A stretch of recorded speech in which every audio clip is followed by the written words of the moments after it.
Hello, and welcome to the live series Straight Off the Bat. Join us on Thursdays as we speak to individuals across multiple industries that will help you understand financial literacy and education. If you're joining us from Facebook, don't forget to like and follow our page to stay updated with content that will help you manage your money. I'm your host, Pauline Joseph. As we celebrate International Women's Day, by the way, I'm one. Under the theme Accelerate Action, we must move beyond conversations and actively implement strategies that drive systematic change. This means addressing economic disparities, strengthening gender responsive policies, engaging men and boys as allies, and fostering a more inclusive landscape. Today, we're discussing Accelerate Action, driving meaningful change for women and girls in Trinidad and Tobago. Today, we're joined by Dr. Deborah McFee. She is the Outreach and Research Officer at the Institute of Gender and Development Studies at the University of the West Indies, St. Augustine campus, which is located in Trinidad and Tobago, as well as Simone Francois-Whittier. She is the President of the Association of Female Executives of Trinidad and Tobago and a doctoral researcher in gender studies. So we have a well-educated, versed panel of discussion today. So welcome, ladies, to the Straight Off the Bat live show. Thank you very much. All right, so we're going to get straight into it because this is a topic that is relevant because half the population is, female. So I think it's important for us to drive these discussions. So when it comes to policies and programs that have been successful in improving the lives of women and girls, who wants to start this discussion, share with us, because a lot of us just get up on mornings and we're not really thinking that we have agenda. We're just living, right? So give us some insight into policies and programs that exist right now. Doctor, Deborah, you want to go this one first? Yeah, would you go? I thought so. Well, good morning, and thanks again for having me. Specific to policies and programs around women and girls, Trinidad and Tobago has a plethora of policies that are specific to issues of women, whether we're talking about, and things that we take for granted, paid maternity leave. Those are very important aspects of women and girls' work, lives, I should say. But around issues of decent work, and all those policies that seek to make sense of inclusive growth and ensuring that you have a fair wage for your work, and policies around ensuring safe working conditions. So what we're talking about, ensuring that your workspace has things like a sexual harassment policy, ensuring that in your workspace you understand very basic rights such as paid leave. That is something that's very important to how women and girls negotiate their space. Because guess what? The work around gender has spent a lot of time working out the ways in which women and girls balance care with their work. And that is something that remains an issue for us. And when I talk about care, very often we think about children, but we don't also think about the fact that care has to do with our elderly parents. So those aspects of our lives, when we speak to women and girls in particular, it is important that we pay particular attention to we talk about full productive employment. We talk about ensuring that social protection is entrenched in our systems. Those are the issues that will in fact advance issues of women and girls. And of course, safe conditions. So I'm mindful of everything that is related to ensuring that spaces are safe for me to walk. I know I spent a lot of time around work, but for some reason, we're very comfortable with our economic self. So we spent a lot of time working through issues of work for us. But this extends to security. It extends to what is it really that would ensure that women and girls are in fact able to flourish in a space. Opposing.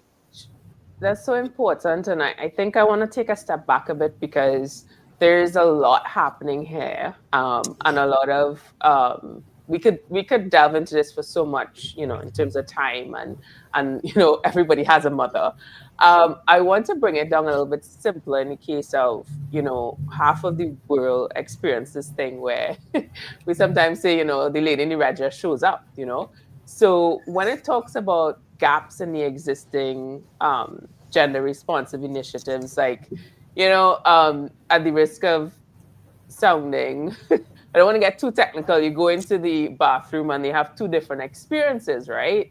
So when it comes to gender initiatives, how can businesses, as you mentioned earlier, things like in the workplace and things like that, what steps should be taken to accelerate meaningful changes? Because as women, I'm guilty of this. We just get it done, right? We just, go ahead and just get it done. But we need allies for change. So where do we begin? You want me to start again? Or are we looking for Simone now? Because we could talk Simone? again. Simone, you're on mute. You wanna. Sorry, I There am we busy go. there saying I'll jump in. Thanks again. Thank you so much for inviting me, and I'm looking forward to this discussion. Of course, everything that Dr. McFee said is correct. And one thing that jumped out at me in terms of the last question would be the Equal Opportunities Act. Yeah. We have legislation. As an attorney, I'm going to be partial to that. So there's legislation that prevents discrimination against people based on their gender, right? In terms of whether or not you're male or female. There are also other things that the law protects you. So in terms of the Industrial Relations Act, as a worker, as an employee, you have protections under the law in Trinidad and Tobago. And our Industrial Relations Act is probably one of the most robust in our region or in the hemisphere. Whether or not people abide is a different story. Enforcement, I don't know.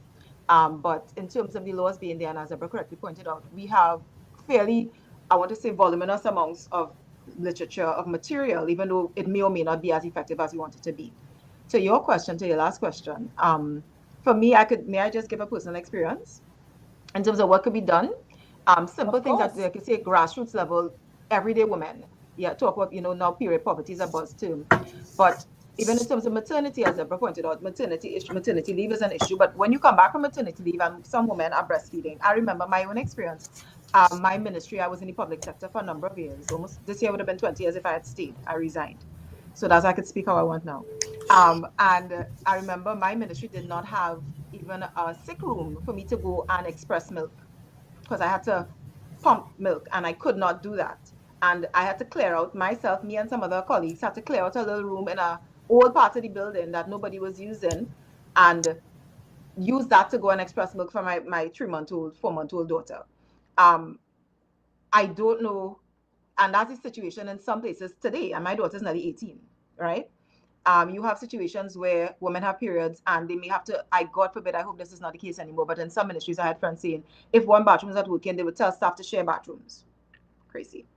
And you have a situation where there is no privacy. Like I know right now in some industrial estates, you may have situations where there's like a whole bank of bathrooms and toilets, and they say, okay, this side is for the men, this side is for the women, but not necessarily a clearly demarcated space for women to go, especially if they're experiencing their menstrual cycle, to go, and have some privacy to do what they need to do.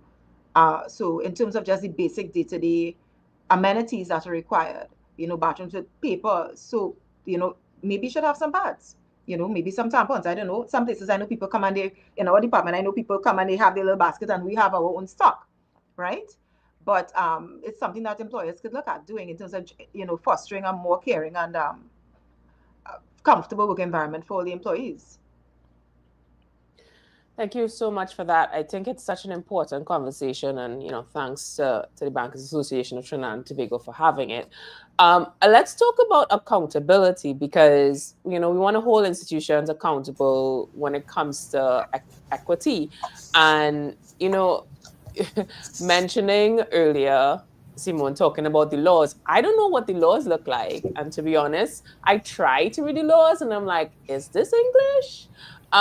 So where do we start? Because a lot of us spend so much time on social media, but how do we learn about our rights? And then where's the responsibility start with the private and public sector? Like what do we do there to connect the dots?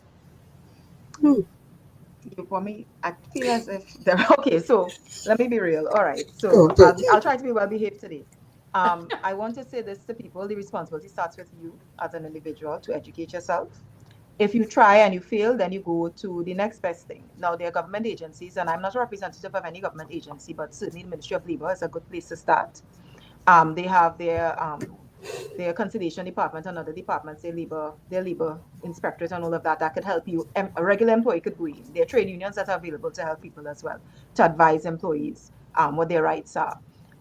In terms of private sector, the companies, the box stops for me as a student of public administration, political science. The state has a major responsibility to play to set the tone for how the private sector behaves. And that's where the laws come in, the policies come in, because if the public sector is in a mess, the private sector will just trump and follow suit. Yeah? So why should we do that if the government are doing it? So the responsibility, they say officials rotten from the head, the responsibility, I think, starts with the government sector and then it filters down. But also at an individual level, it also goes back up. So there's supposed to be a shared responsibility between the people who are actual citizens and residents in the state, and then you have the corporate entities, and everybody else is supposed to be playing a part. So that's why I think the ILO has a tripartite approach, right? You have the state, you have the private sector, and then you have the trade unions who's supposed to represent the workers, and then everybody's supposed to come on board and basically try to get things done. Whether or not that is possible or whether or not that is attractive, because there's a dollar figure to this, yeah? And the private sector may say, well, look, we don't know that we want to share this burden. The government should be doing more. And then the government say, well, look, you all are making a lot of money. You all need to do your part. So it's always a kind of toing and froing. But in my mind, the individual is where it starts. And then each entity is supposed to take on some of the responsibility so that at the end of the day, build a critical mass and then everybody's at where they're supposed to be. But that might be pie in the sky. Well, we have to start somewhere, right? So thanks so much for that. I want to go ahead, you Deborah. You wanted to ask? I really think it's important that I add this little bit to what Simone is saying, and in full agreement. At the end of the day, our state is our largest employer.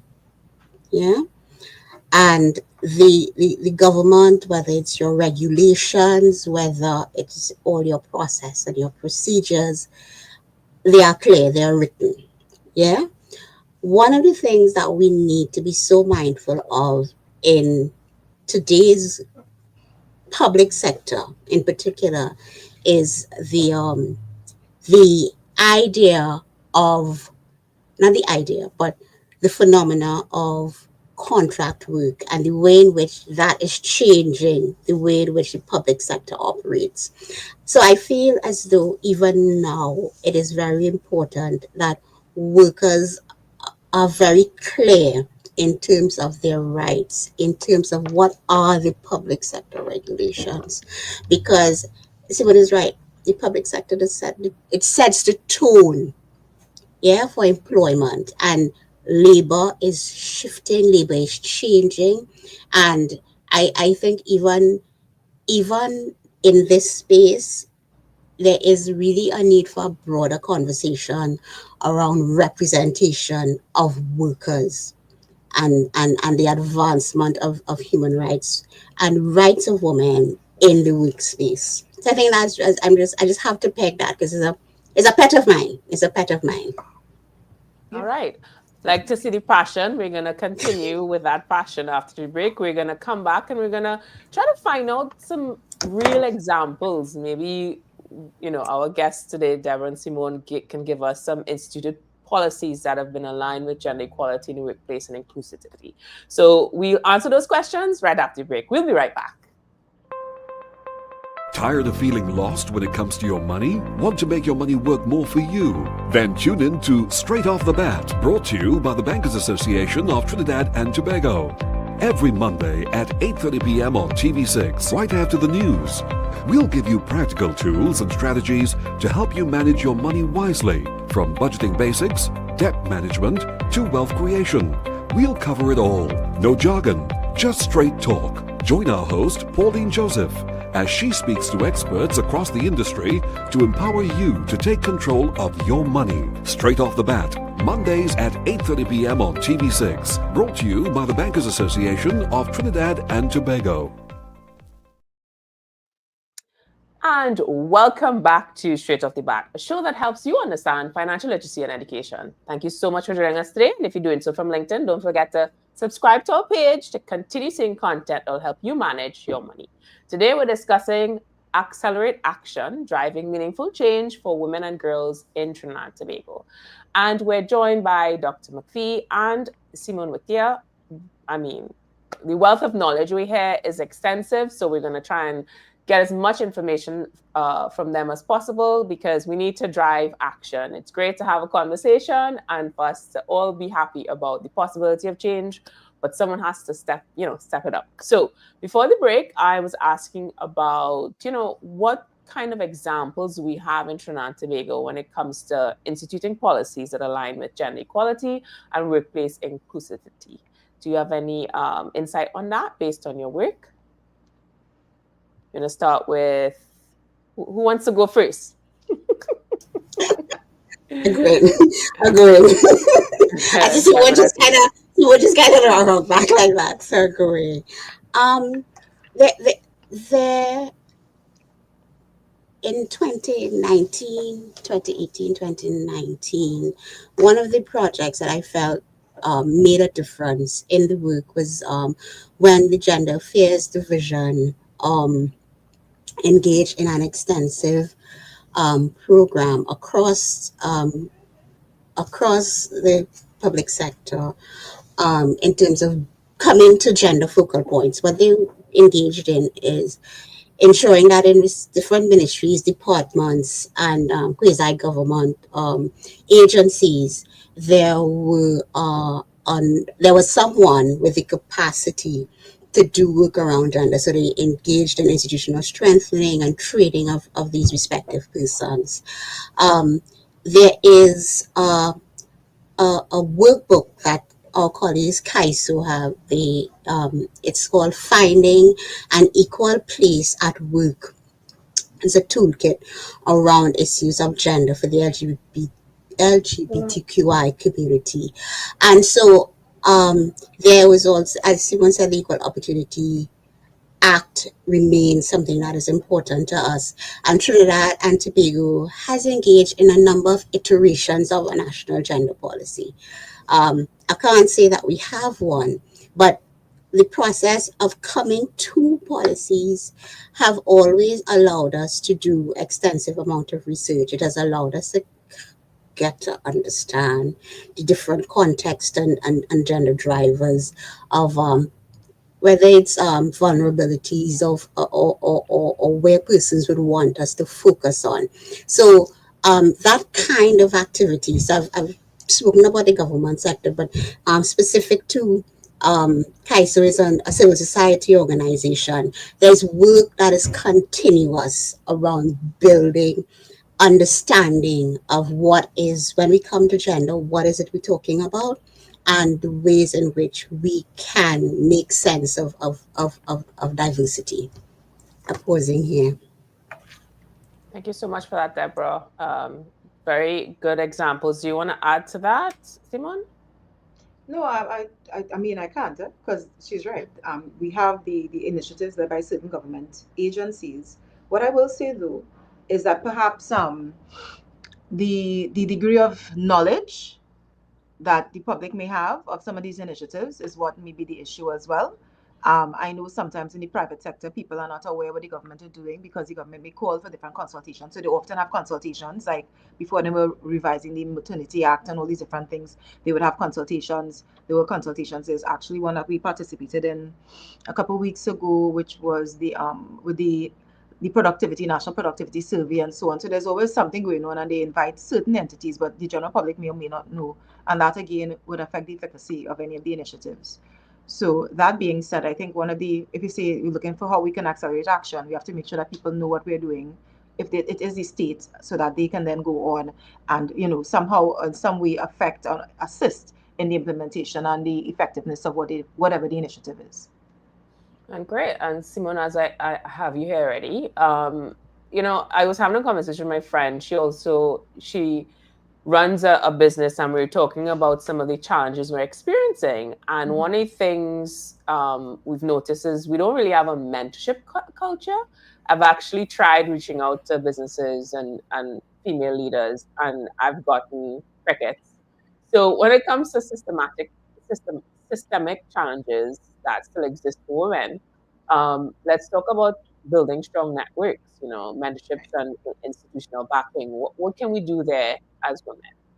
Okay, so I could take this one. I'll be happy to take this one.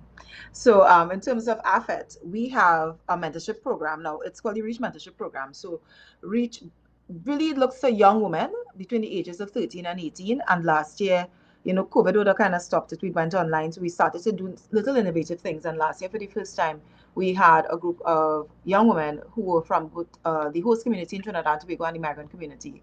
And we got a lot of support, and we got support from international partners. So mentorship is something that is very big for us in AFET. So we tend to partner those young women with women who are part of AFET and even women who are AFET adjacent, who are not yet members, but who are, partners and supporters and stakeholders in AFET. And these women are from different sectors. So NGOs tend to do that kind of work very easily. In the corporate space, what I've learned and what I've experienced is that again, civil society organizations are the ones leading the charge. Again, in CCGI, I'm part of the Caribbean Corporate Governance Institute, and we had a buddy program that started during COVID where they paired people with other persons in the organization, random pairing, women, random pairing with other people so that you could start interacting, learning about other sectors, learning about other fields. And then you have different agencies that do it. So what I would suggest, and this is again, in terms of the way forward, I am not aware of mentorship programs per se in the government sector. You have training programs for young people where they may bring people in to speak to them, to lecture to them, etc. But a fixed or a robust mentorship program is something that is needed. But the private sector tends to do that in an informal way. Men tend to do it very easily. It's often in the cricket club, it's by the bar, it's on the football field, it's on the golf course. They do it, but again, for women, it tends to be a little different. So AFET has been trying to kind of bridge that gap, and I see different agencies like Hermat and so on doing it. But in terms of being woman focused, there's a lot of work to be done. There's a lot of space for people to step in and fill the gap so that one woman could reach back and pull a younger woman up, somebody who's newer to the field, who's entry level. So it's something like that. But I think most of the times it's something that's organic, and people have to approach people, feel free, walk up to someone and say, hey, I like how you live your life. Can you help me? What can I do? But our society is not one that encourages that. I feel people are kind of afraid to open up themselves to other people for various reasons. Shame, you don't want kind of public censure, that kind of, I want to say false humility, according to Maya Angelou. So there's a lot of things that go into the mix. But I know as an NGO, we do it, and I know of a couple other NGOs that do it as well.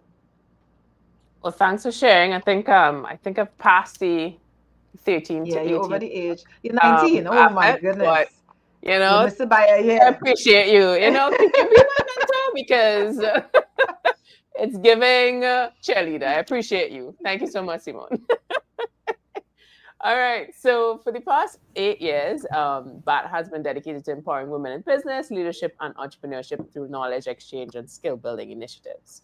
To specifically address gender injustices and moving forward, moving beyond the conventional, BATT has embarked on a new initiative with the UE's Institute for Gender and Developing Studies for the development of a gender-based violence campaign. So I would like, Deborah, can you share some more about this initiative?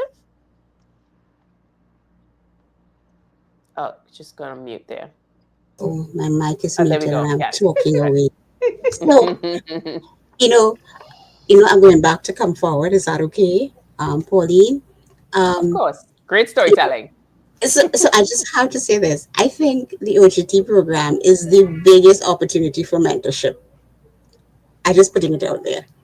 I have personally experienced amazing relationship building with some of the young people who have passed through our space. And I think it's something that we should really think about a lot. Maybe we need to be more intentional, but I'm just saying OGT is an opportunity. Yeah? So you asked me about the BATT IGDS Break the Silence project. The Break the Silence project is a project that is centered on child sexual abuse. And what the BATT has allowed us to do in this iteration of the BTS is to engage in a completely different type of activity. So let me backtracking. In 2008, Professor Rhoda Reddock, and her team decided to spend some time around child sexual abuse. They felt that we were not talking about it. And at one time in the Caribbean, we had 8 out of 10 women who were victims of child sexual abuse. So based on that, Professor Reddock and her team engaged in some action research, and they had persons in different communities, immersed in the communities, trying to make sense of communities' responses to child sexual abuse. We move ahead to to um to 2011. This project keeps going on and on, because what is it allowed us to do? It allowed us to understand that, one, we didn't have data around child sexual abuse. We needed to get that data. It also allowed us to understand the ways in which, um, in our context, many times we didn't mean child sexual abuse to be child sexual abuse. And what this particular iteration of the project has allowed us to do is to go back in the field and again engage in a 2024 through 2025 understanding of how our understand of how what child sex abuse is has completely changed from when Professor Raddock first engaged. So it allowed us to understand things like your child could sit in your home on the computer and be abused. And that is an important aspect of our work. It allowed us to begin to make sense of very clearly the ways in which young men experience abuse vis-a-vis how young women may experience abuse. So young men would go out in the community, and it is external to the home that their form of abuse would happen. But specific to girls, it would happen most often in the home. So that kind of work, and it allowed us to engage specifically with different influencers and putting information around child sexual abuse out there. So we're not just pulling data. What we really wanted to do was actively engage in an ongoing, um, an ongoing mediated framing of this, and so that persons would understand that, guess what? If you see the blue teddy, this is what the blue teddy means. If you're experiencing, this is where you have to go. Um, we have the videos, we have the BTS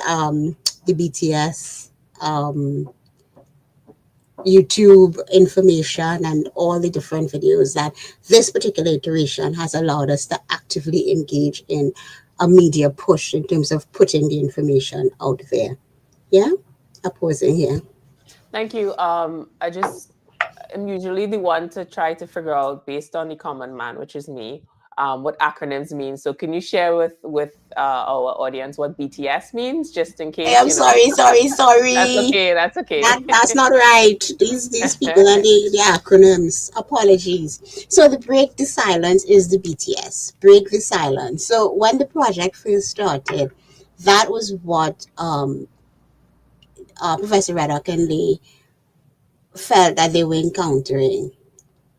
Child, we used to call child sex abuse all kinds of things. You're interfering with the person, the touching the person, those kinds of things. And naming a thing is important. So naming it as abuse, naming it as child sexual abuse, naming it as something that both young men and young women can experience, was around how do we break our silence, our collective silence, um, specific to this issue. Because think about a young man being introduced to sex in his young age. That is his friends may say, "Well, you okay?" that can be abuse. You understand? So when we talk about it, we talk about breaking the silence because it is abuse. Sex under 18, you're abusing the person. And the persons who are introducing children to sex early is abuse. So Okay. I think that that is something that, so that's why we talk about the BTS, break the silence. So important, that aspect of naming something, because a lot of things are built into culture and it has become such normal behavior. On this, because it's a very heavy topic, we're going to go on a quick break. And when we come back, we're going to look at specific initiatives, um, such as the Bank Association, in terms of organizations who undertake what can we do to promote financial independence and correct growth for young girls. So we'll be right back.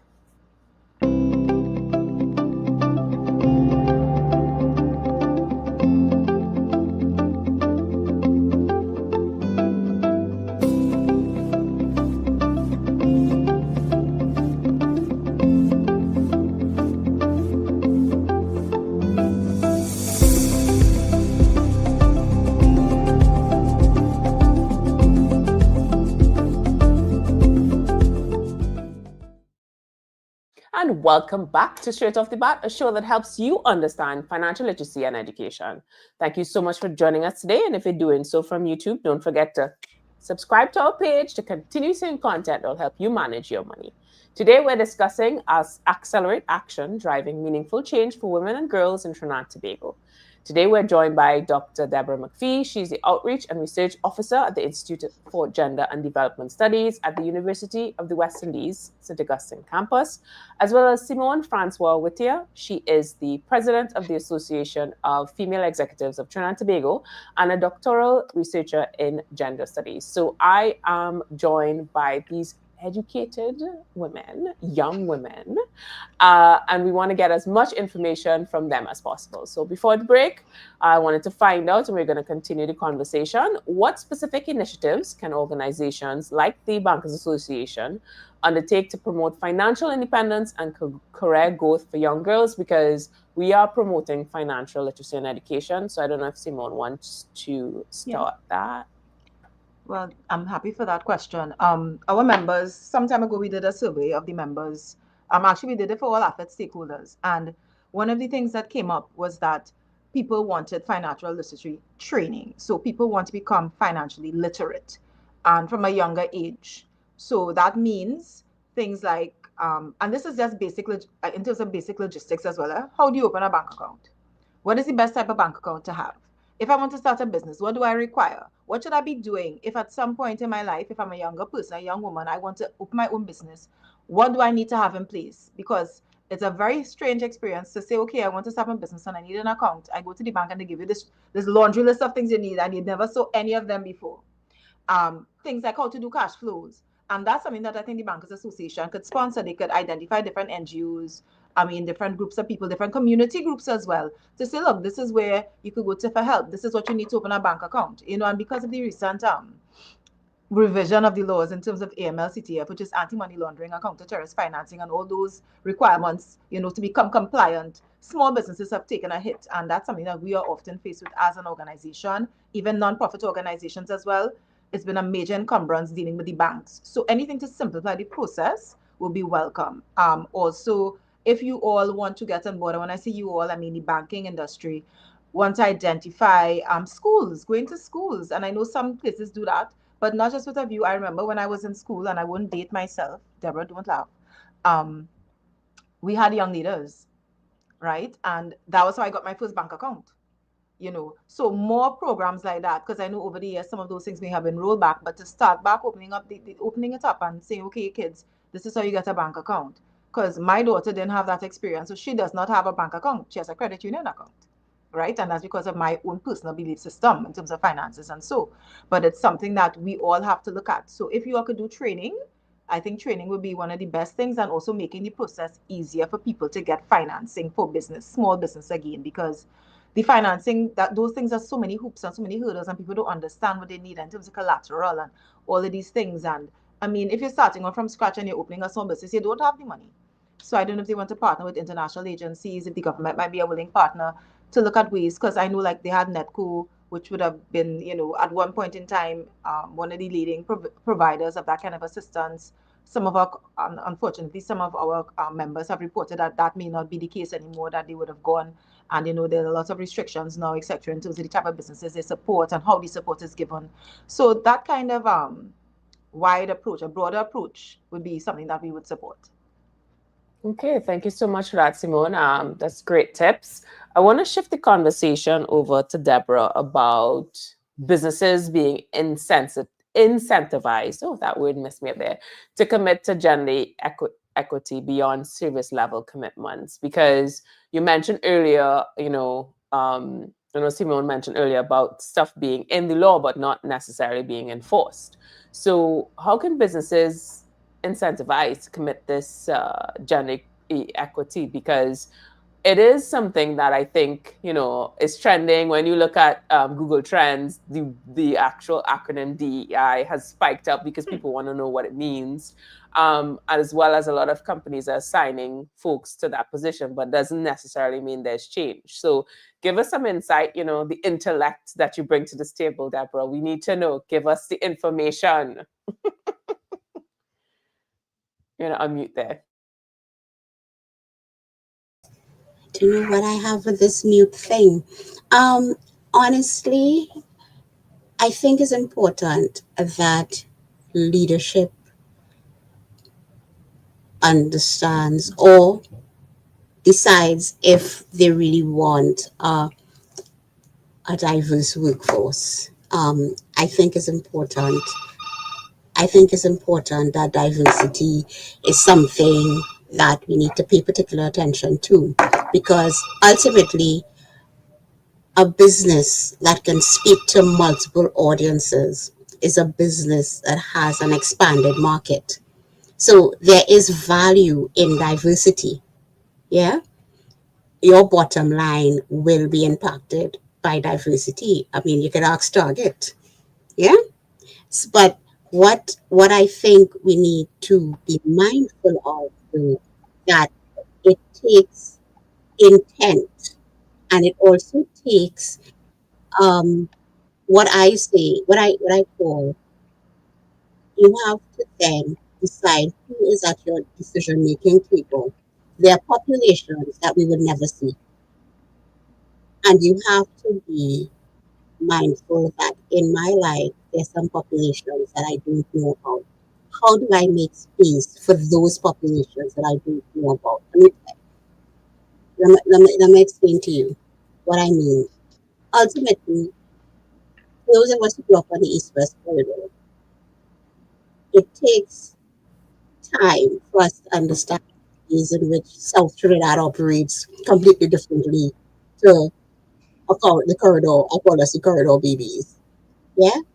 I think it's very important that we understand that the whole picture, or at least a more complex picture, is necessary for us to have an ethical gender equity conversation.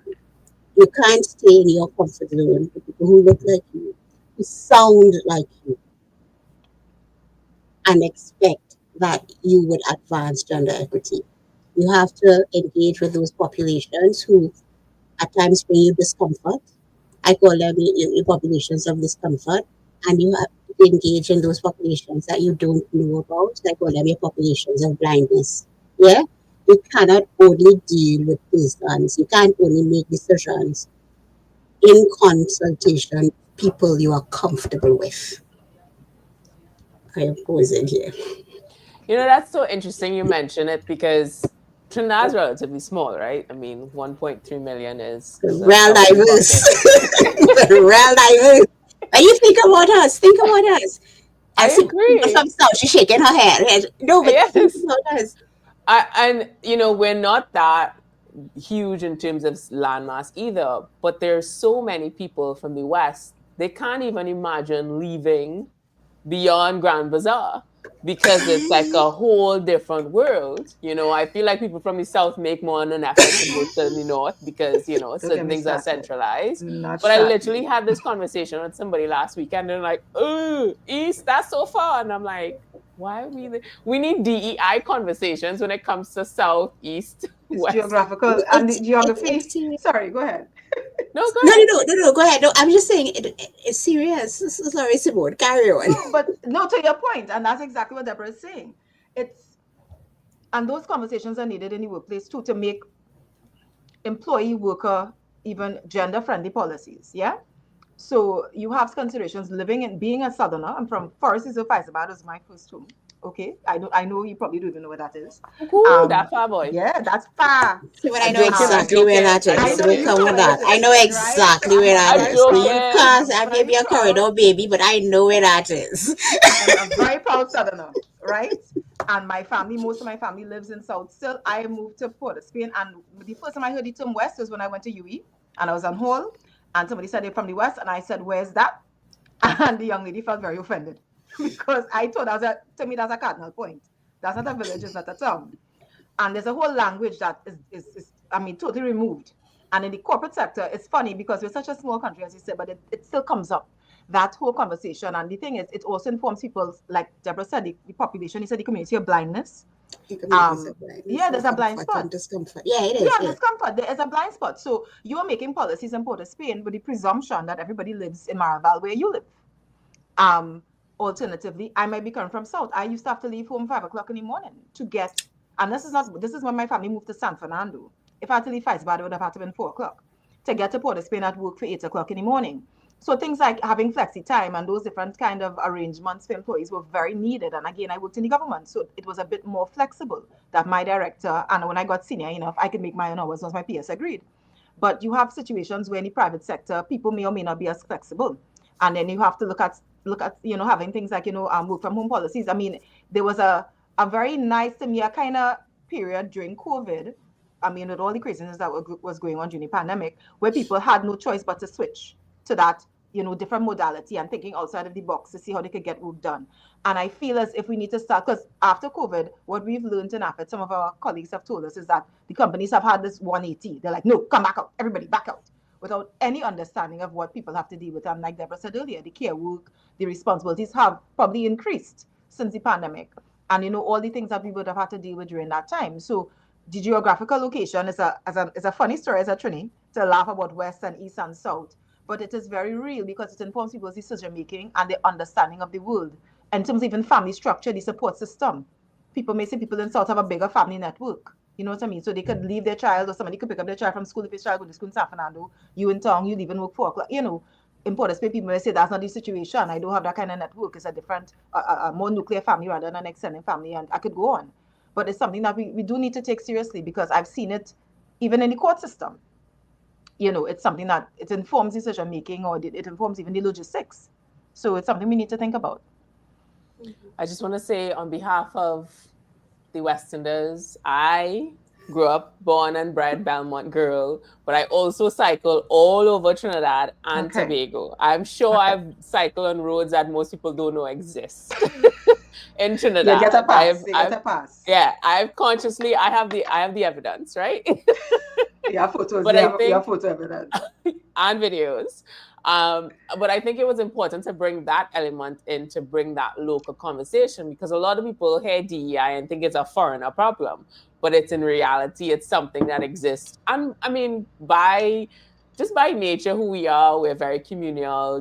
There's only so much your brain could take in, so you're limited with the information. But I also think it's important to have that conversation from a local context. So thank you so much for that. So we are going on a break, our final break, but when we come back, we're going to extend the conversation around policies and legal frameworks, because we have a lawyer in the dance, so we want to understand this a little bit more. And then some of the conversations around, men and boys equality conversations, because we need allies. So we'll be right back.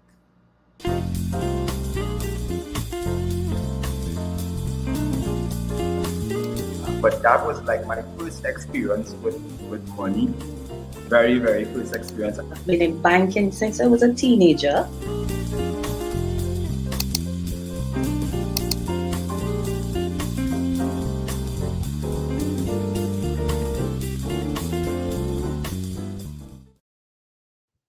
And welcome back to Straight Off the Bat, a show that helps you understand financial literacy and education.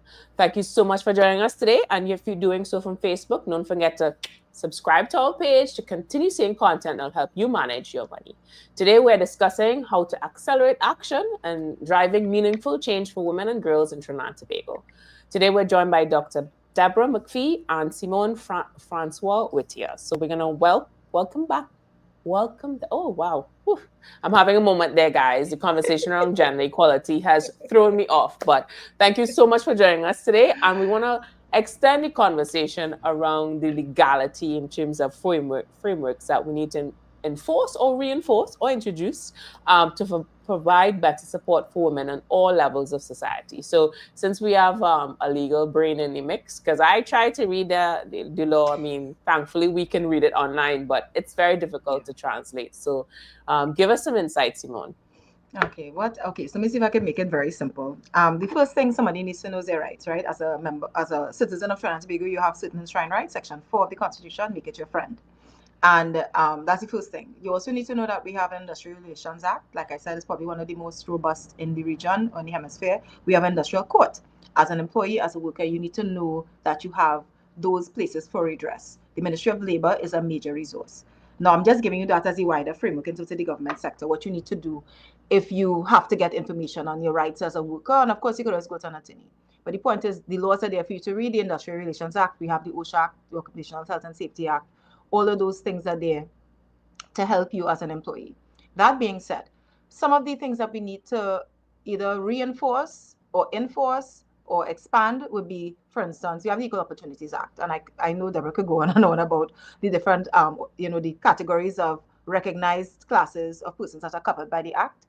But that's an act that people need to become aware of, because it does provide some protection in terms of women's rights, women in the workplace, discrimination in the workplace.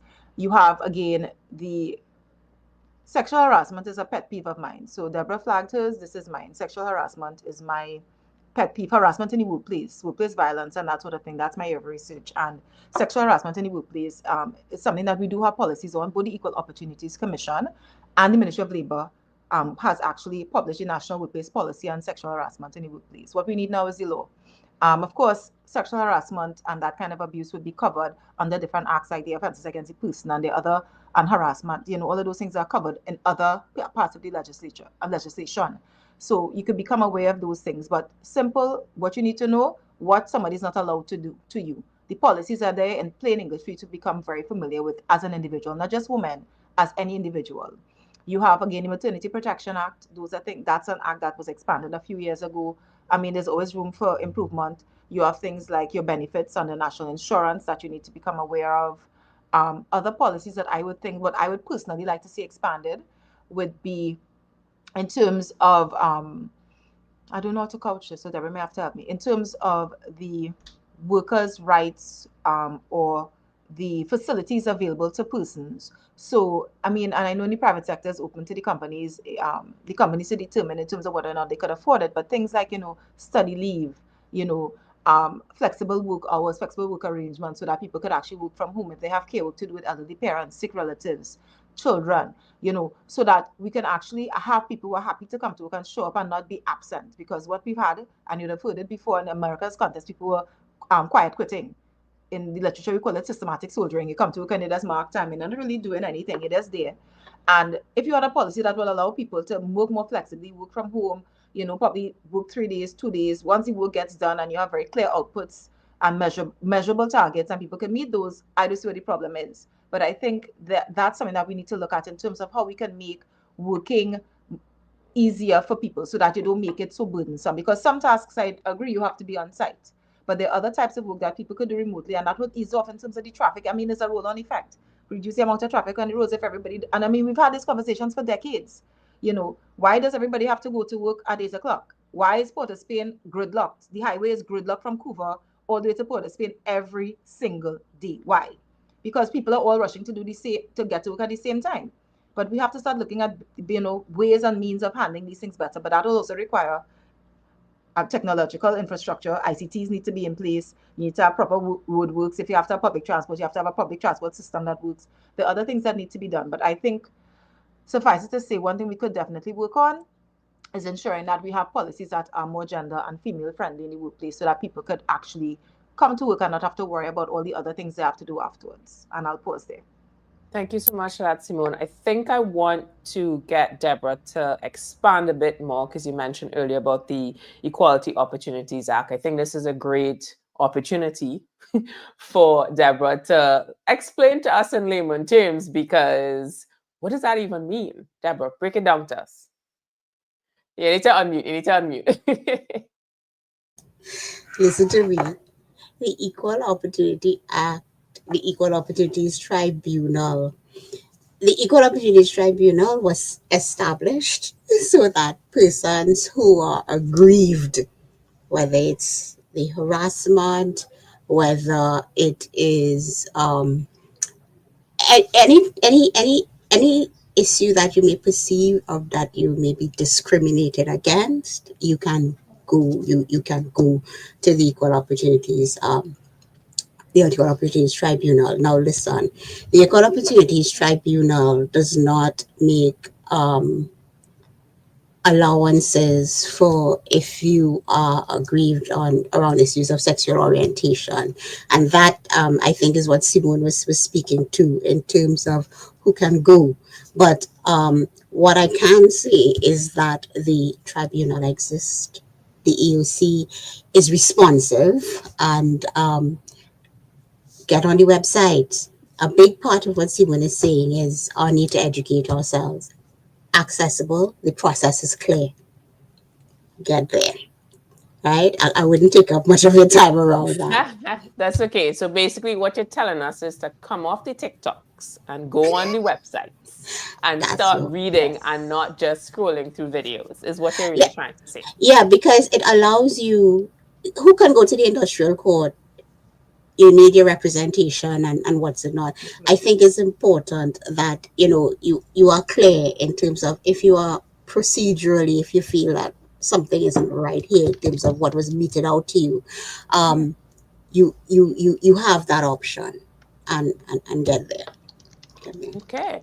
All right. So I want to switch the conversation with Deborah to have this conversation around involving men and boys in the gender equality conversation, because there's no equality without, allyship from men and boys. So in terms of having these conversations, how can we, I don't want to say change, but evolve them to just frame them a little better, because, there's this, well, you doing this against me.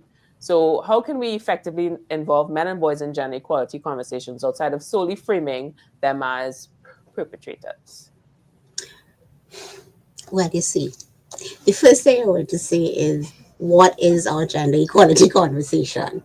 Yeah, because ultimately, a chunk of the when we talk about gender, I think it's important that we recognize that we're talking about masculinity, we're talking about femininity, but we're not necessarily talking about them at war with each other. Yeah? So I think it's very important for us to step back and be clear in terms of issues of the ways in which then gender norms for men. The one they like to talk about is health-seeking behavior. Would you go to the doctor when you are not well? Would you want to be able to access healthcare properly and necessarily? That is an entire gendered conversation among men. So I think it's also important that we recognize that when we're talking about conversations specific to gender, we're not talking at each other, but we're also talking among ourselves. So when I create space for men to talk and you create space for women to speak with each other, those are gendered conversations. Yeah, because we're experiencing masculinity and femininity very differently. Yeah, it's about class, it's about location, it's about all those things that go into the mix. So there's that part that I think many times we lose that part of the conversation, that we're not always in tension with each other. Yeah. masculinity and femininity exist. And I think for me that is a critical aspect of this work that we do. Um, Men have their gendered conversations. The way in which one of the things that popped out at us um, when we were doing the last set of research for the BATT supported work was the ways in which young boys um, are hesitant to speak if when they are abused. They would hold on to that. And that is that's a masculinity conversation. They talk about how difficult it would be for them to speak to a man about it, but they want to talk to a woman about that if they must speak. So I really think that we really need to step back and make sense of when we talk about gender, we're not necessarily, we're not at war. We're not at war. So I would start there. That's my first step. Okay, so that is an interesting way to head over to LinkedIn. We have time for this one question because we're about to end soon, but Lenore has a comment. We teach others how to treat us. Having legislative boundaries established will set the atmosphere. Our social responsibilities in home as parents. What we teach in the schools is a collective effort that will bring about change. So not necessarily a question, but contributing to the conversation. I don't know if Simone wanted to add anything to that. Well, it's a favorite quote of mine. How since I was young, I was told you teach people how to treat you. But as Dr. McFee said, there's a gendered perspective to this thing, and what you're talking about. May I throw in a gender term, Dr. McFee? Intersectionality. Oh Lord. Oh Lord. Yeah, That is worse than the acronyms. So basically what she's describing right there, we are, as individuals, we are made up of many different selves, right? So you are an intersection, you are at the intersection of your gender, of your ethnicity, your religion, your profession, your level of education, where you live, your own family structure, a whole heap of other things. But as she's saying, you teach people to treat you. But I think for the men in our context, I don't know. I honestly, I'm often at a loss to where to start, you know, because we've tried as AFED, we've had interactions, we've had partnerships with different activists who deal with masculinity, men and masculinity. But I do think, and it goes back to our earlier point, that you have to get up and get for yourself at some point. I can't do it for you. So the same way we want men to be our allies, if there's healing that needs to be done, if there's assistance that needs to be rendered, certainly. But also, men also have to take responsibility for also getting some help for themselves. And as Deborah said, we have to interrogate, why don't they want to ask for help? Is it that we don't make it safe for them? Is it that we, what is the situation? And then how can we move forward past that?